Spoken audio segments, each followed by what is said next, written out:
Assalamualaikum warahmatullahi wabarakatuh. Perkenalkan, nama saya Miftahul Jannah dengan nomor BP 1910536030. Pertama-tama saya mengucapkan terima kasih kepada Ibu Elvira Luthan selaku dosen pengampu mata kuliah seminar akuntansi keuangan yang telah memberikan saya kesempatan untuk mempresentasikan hasil makalah saya yang berjudul Penerapan Perlakuan Akuntansi PSAK 24 pada perusahaan Hotel Said Jaya International Tbk. Baik, pada kesempatan kali ini saya akan membahas 3 subbab. Yang pertama, pendahuluan, di mana pendahuluan itu berisi tentang latar belakang masalah dan rumusan masalah.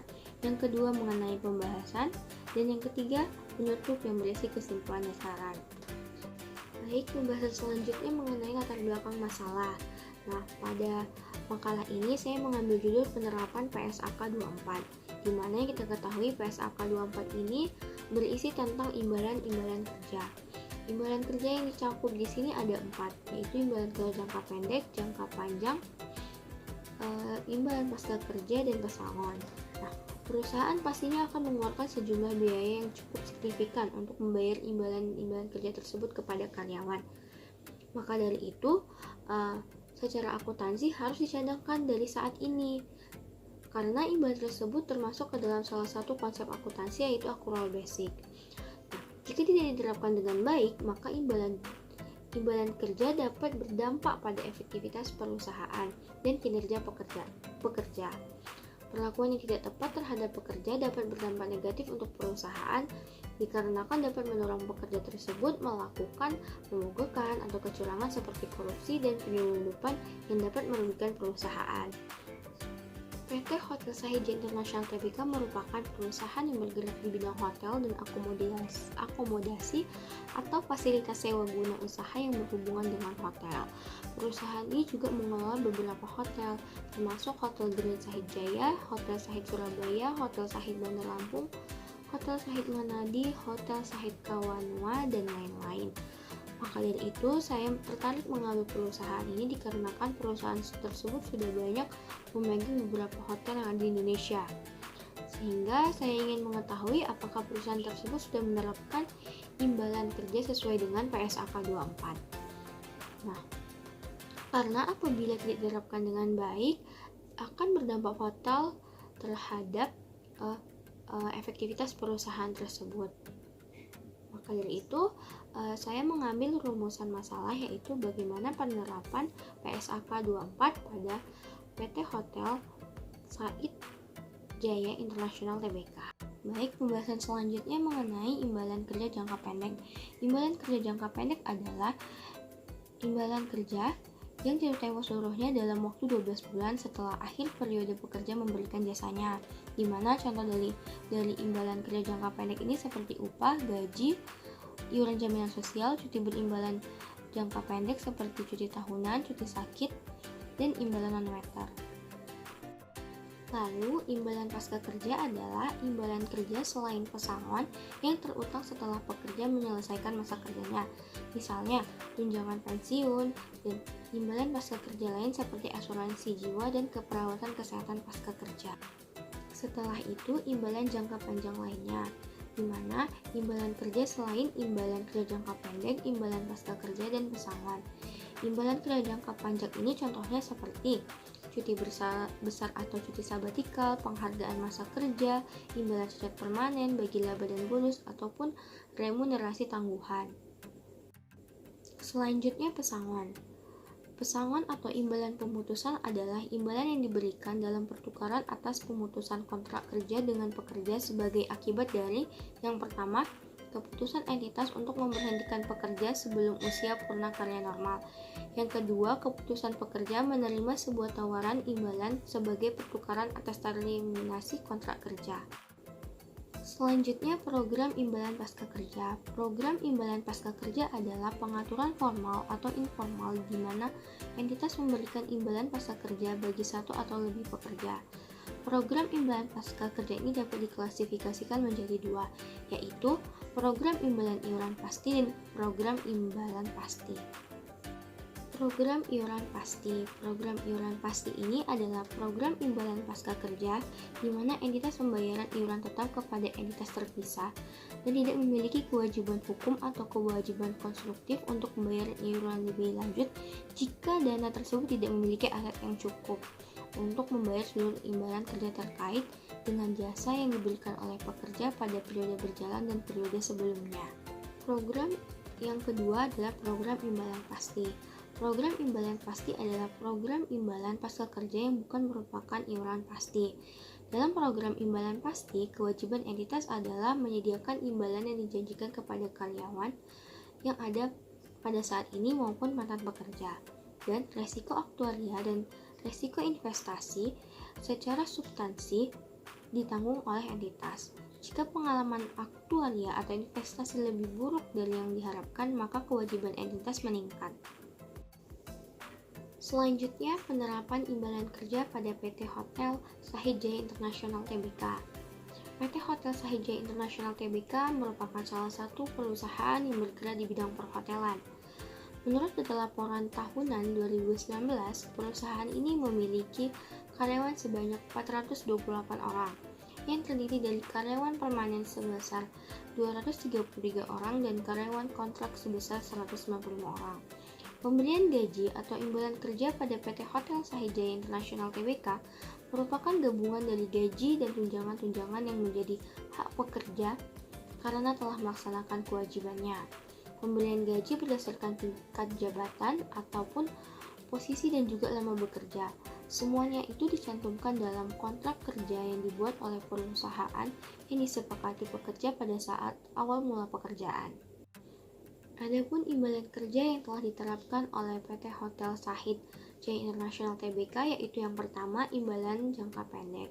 Imbalan kerja jangka pendek yang diberikan oleh perusahaan adalah upah, gaji, bonus, dan insentif. Dalam hal ini, perusahaan telah menyelesaikan imbalan tersebut dalam 12 bulan dan diakui sebagai beban. Nah, berikut laporan laba rugi PT Shahid Jaya International Tbk pada tahun 2019.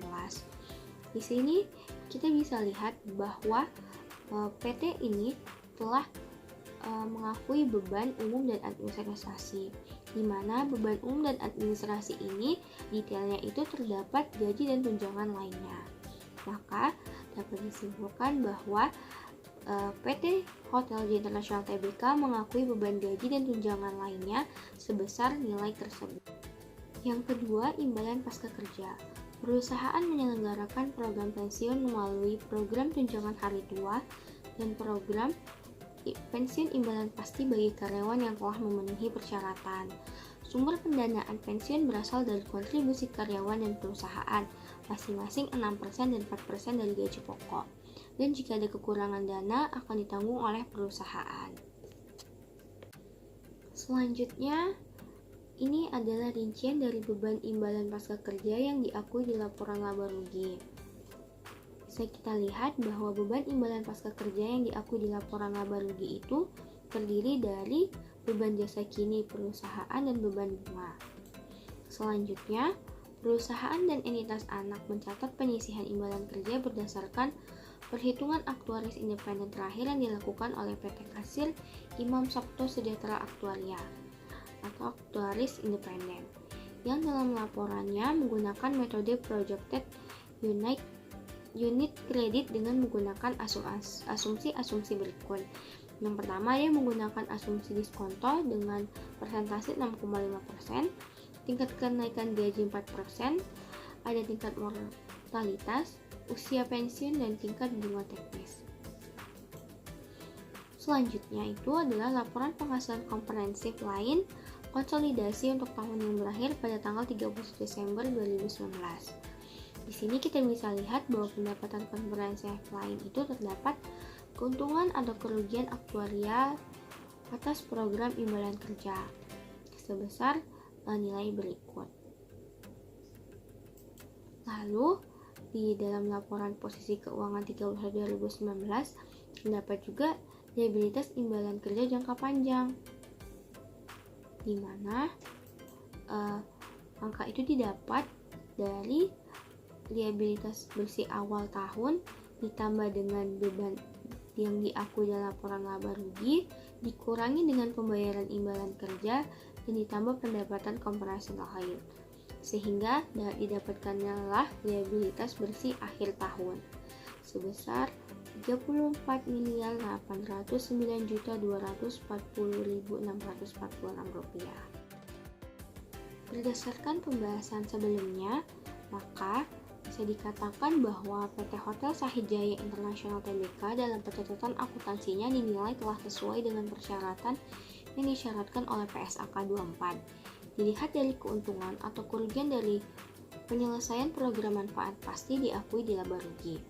Lalu, ketika penyelesaian tersebut terjadi serta liabilitas yang diakui pada laporan posisi keuangan konsolidasian adalah nilai kini liabilitas imbalan pasti pada tanggal laporan posisi keuangan yang sesuai dengan UU Nomor 13 Tahun 2003 tentang Ketenagakerjaan, di mana perseroan dan entitas anak wajib memberikan imbalan kerja kepada karyawannya pada saat pemutusan hubungan kerja atau pada saat karyawan pensiun. Imbalan kerja yang ketiga adalah imbalan kerja jangka lainnya, di mana PT Hotel Sahid Jaya International Tbk ini menerapkan imbalan kerja jangka panjang lainnya seperti cuti berimbalan jangka panjang dan dihitung dengan menggunakan projected unit credit dan diskontokan ke nilai kini.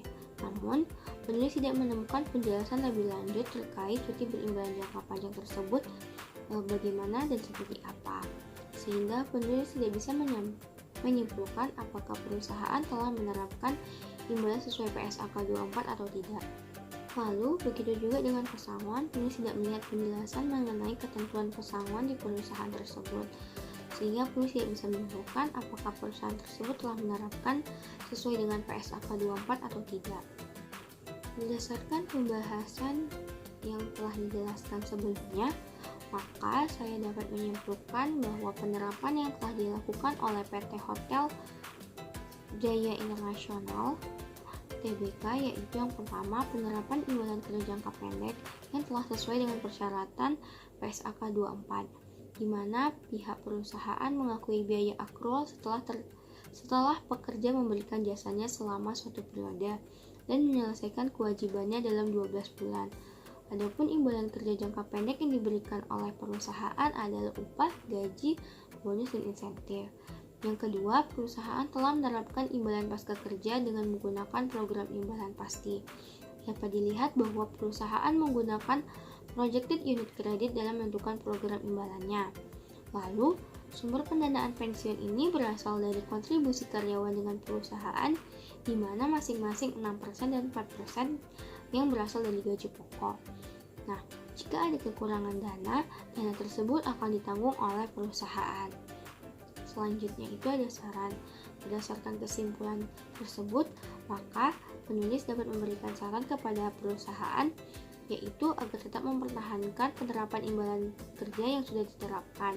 Namun, penulis juga menyarankan bahwa perusahaan memberikan penjelasan terkait pengakuan dan pengukuran terhadap imbalan kerja jangka panjang lainnya serta pesangon pada catatan akuntansi laporan keuangan.